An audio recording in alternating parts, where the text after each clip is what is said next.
Hisham বিন হাকিম বিন হিজাম কোরআন থেকে তেলাওয়াত করতে শুরু করলেন। এই তেলাওয়াত শুনে সাইয়েদনা ওমরে ফারুক ওনার ঘাড় ধরে টেনে বিশ্বনবীর কাছে নিয়ে আসলেন।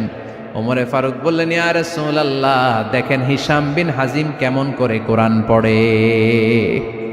দেখেন ভিন্নভাবে কোরআন পড়ে, আপনি শিখাইছেন একভাবে, ও পড়ে আরেকভাবে, ওর বিচার করেন।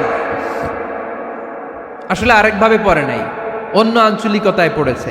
যেমন আমরা পড়ি ওয়াদ-দুহা ওয়াল লাইলি ইযা মা ওয়াদ্দাআকা রাব্বুকা ওয়া মা ক্বালা ওয়ালাল আখিরাতু খায়রুল লাকা মিনাল উলা।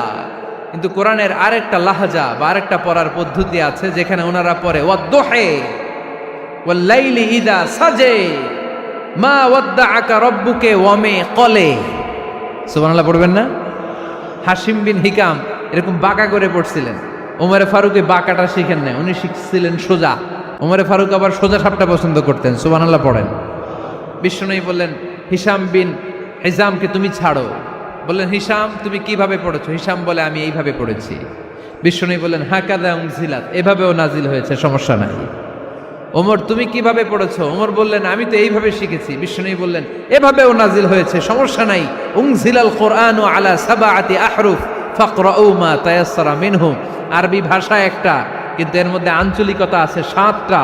এই 7টা আঞ্চলিকতা দিয়ে কোরআন নাজিল করেছে কে?